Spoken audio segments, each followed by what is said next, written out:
The Shadow at the Gate, a USAG Stuttgart insider threat story.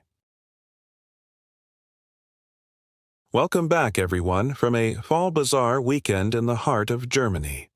Before we start, I wanted to take a moment to introduce you to a new community messaging platform called the OPSEC Minute Extended.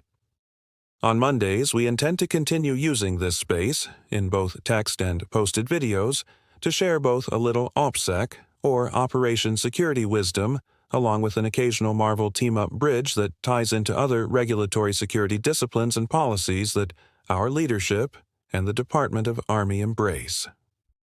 As September is Insider Threat Awareness Month, our OPSEC Minute Secure narratives will feature an insider threat flavor, along with a message to the Stuttgart garrison staff and workforce to check out our newly installed remedy to insider threats, the BYSTANDER-Engagement SharePoint reporting tool.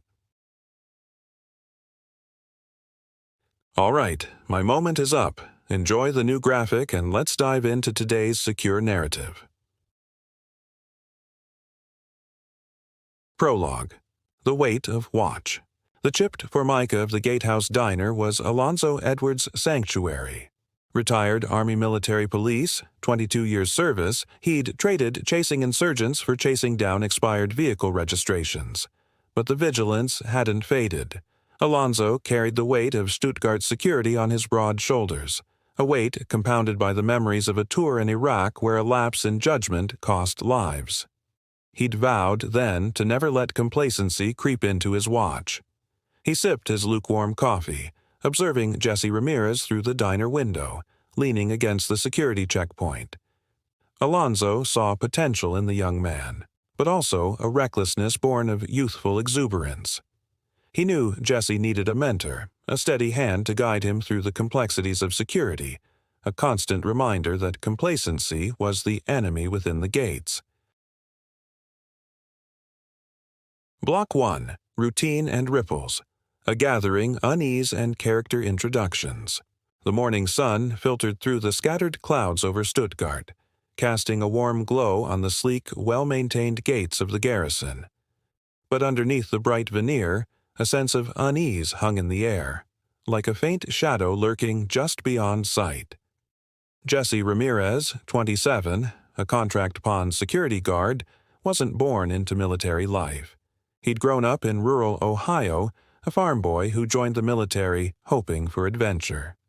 Discharged after a knee injury, he followed his wife, Anya Volkov, a brilliant but fiercely independent logistics officer with a Ph.D. in supply chain management, to Germany. He carried a quiet guilt about not being able to serve alongside her, fueling his need to prove himself. He needed to contribute, to feel useful.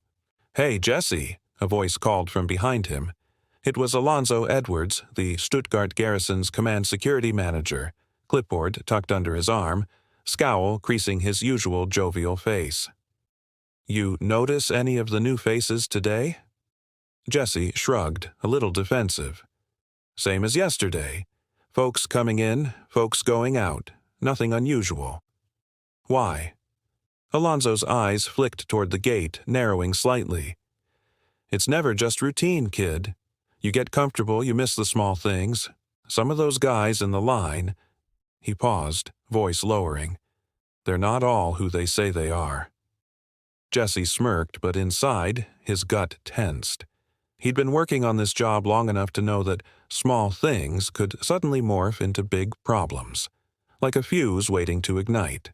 Anya Volkov, meanwhile, navigated the intricate supply chains supporting the garrison, a whirlwind of efficiency and analytical thinking. A child of Russian immigrants, she valued order and precision. She was initially skeptical of Jesse's civilian security role, viewing it as less impactful than her own, but she was drawn to his earnestness and genuine desire to serve. Later that afternoon, Jesse's curiosity pulled him toward the base's designated sensitive materials storage, a heavily secured warehouse. It was supposed to hold various pieces of equipment, communications gear, encryption modules, sensitive documents. But during a routine check, he noticed something off, an irregular stock log, a missing crate with no record of removal. "Hey, JB, you seeing this?" Jesse whispered into his comlink, eyes scanning the logbook he'd confiscated from the guard on duty. James Brooks, JB, the garrison's OPSEC officer, a former intelligence analyst with a dry wit and an encyclopedic knowledge of security protocols, sounded alert. "What's the situation?" "Some materials are missing. Not supposed to be. It's like they just vanished." "Keep an eye on that. I'll run some checks," JB replied, voice calm but serious. Jesse's heart beat a little faster. Moments like these were when the shadows became tangible, whispering secrets only the vigilant could hear. And he was beginning to grasp, almost instinctively, that security wasn't just about locked doors and guards. It was about what you didn't see, and what others intentionally wanted you to miss. Block 2. A glitch in the system. And a whispered warning. Unraveling the threads.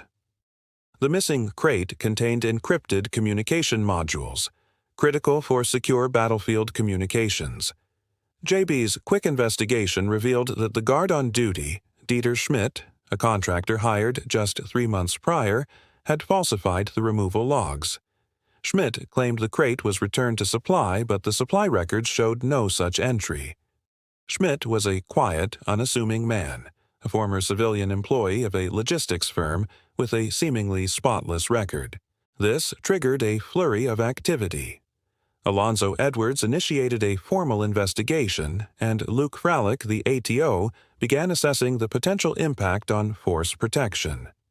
The incident also landed on the radar of the ACI Stuttgart team, led by Special Agent Miller, a seasoned counterintelligence professional haunted by a previous case involving a compromised military base, and Special Agent Klein, a rising star known for her meticulous analytical skills. Jesse, feeling increasingly uneasy, confessed his unease to Maria Rodriguez during a break. Maria, a warm and empathetic dispatcher, was a font of garrison gossip and a master of reading people. "It's like Schmidt was expecting us not to check. The logs were sloppy, almost too obvious. It's like he wanted to get caught, but only after something was gone." Maria, ever the voice of reason, urged him to report everything to his supervisor. "Don't second-guess yourself, Jesse. You noticed something was off, and that's what matters. The new SharePoint tool, use it." Jesse hesitantly submitted a report through the BYSTANDER-Engagement and Intervention SharePoint tool, detailing his observations and concerns. The platform's automated screening flagged the report, prioritizing it for review. This triggered a notification to the DPTMS and DES command elements, accelerating the investigation. Meanwhile, Jesse developed a quiet, burgeoning interest in Anya Volkov. He began seeking her advice on security procedures, admiring her methodical approach to problem-solving. Block 3. The spiral begins and a lapse in judgment. The allure of information. As the investigation intensified, Jesse found himself frustrated by the lack of information. He felt sidelined, a cog in a machine he didn't fully understand. Fueled by a need to feel involved and a misguided sense of self-importance, Jesse started independently researching Schmidt, delving into online forums and social media profiles. He discovered a small, obscure online gaming community where Schmidt was a regular participant, often posting cryptic messages about breaking the system and exposing the truth. The posts hinted at disillusionment with the military and a desire for retribution. Driven by a desire to contribute, Jesse took screenshots of Schmidt's posts and, against all protocol, uploaded them to a private messaging group used by several pawn security guards, hoping to solicit their insights. He didn't consider the security implications of sharing potentially sensitive information in an unsecure environment. This seemingly innocuous act was observed by Eric Frazier, the FISEC chief, a taciturn but fiercely dedicated officer who had spent his career safeguarding military installations. Frazier, a former Marine, was a stickler for rules and regulations. He immediately informed Alonzo Edwards and JB. The ACI team also detected the activity, further escalating the situation. Special Agent Miller noted, This isn't just about the missing modules anymore. It's about a potential breakdown in judgment and a willingness to circumvent established security procedures. Block 4. Facing the music and the avalanche of consequences. Accountability and damage control. The summons to Ed Otalora's office was swift and brutal. "Mr. Ramirez," Otalora said, his voice glacial, "you have not only compounded a serious security breach but have demonstrated a blatant disregard for established protocols. Sharing sensitive information on an unsecure platform is unforgivable." Alonzo Edwards laid out the gravity of the situation. "Your actions have compromised the integrity of our investigation and potentially jeopardized our ability to recover the stolen modules. You violated numerous security regulations, including those outlined in the recent Workforce Optimization Initiative. The OPM guidelines are clear. Negligence, misuse of information, and a failure to adhere to security protocols will not be tolerated." Colonel Sanford, joining the meeting via video conference, added a somber note. "Mr. Ramirez, we entrusted you with a vital role in protecting this garrison. You have betrayed that trust."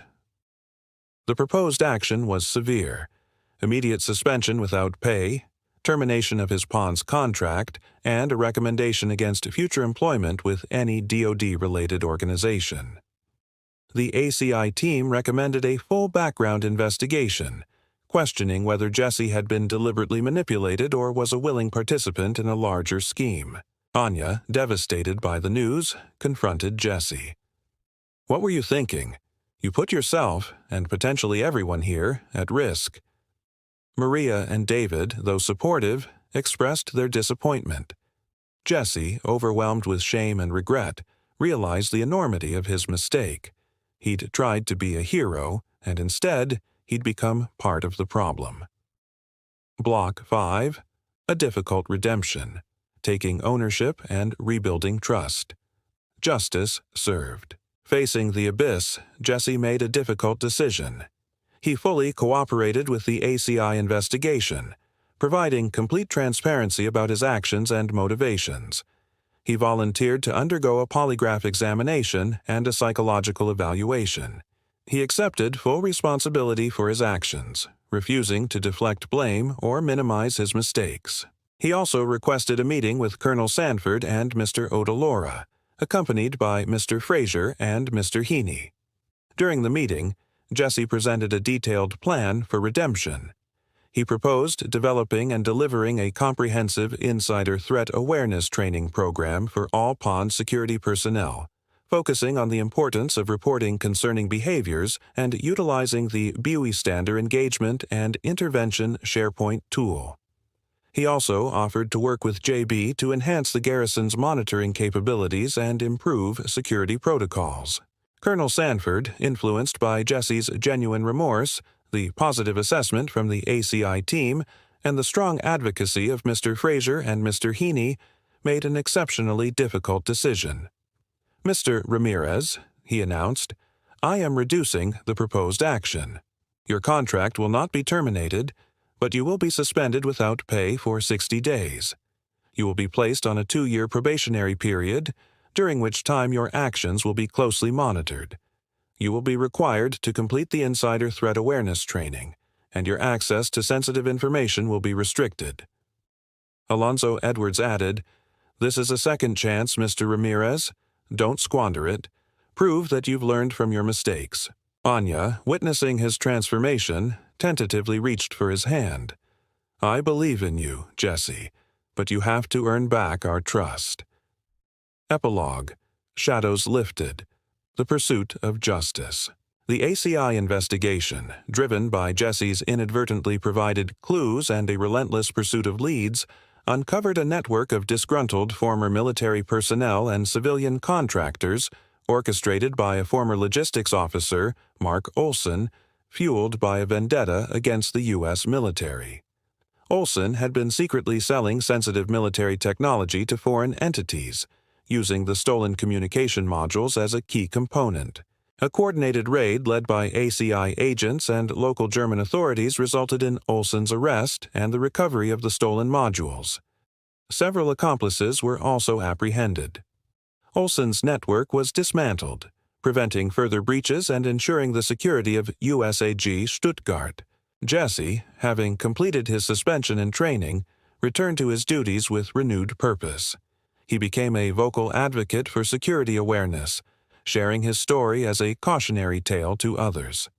He and Anya's relationship deepened, forged in the crucible of crisis and trust.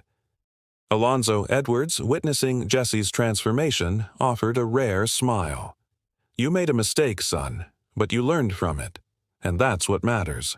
The "shadow at the gate" incident served as a stark reminder that security was not merely a set of protocols and procedures, but a collective responsibility.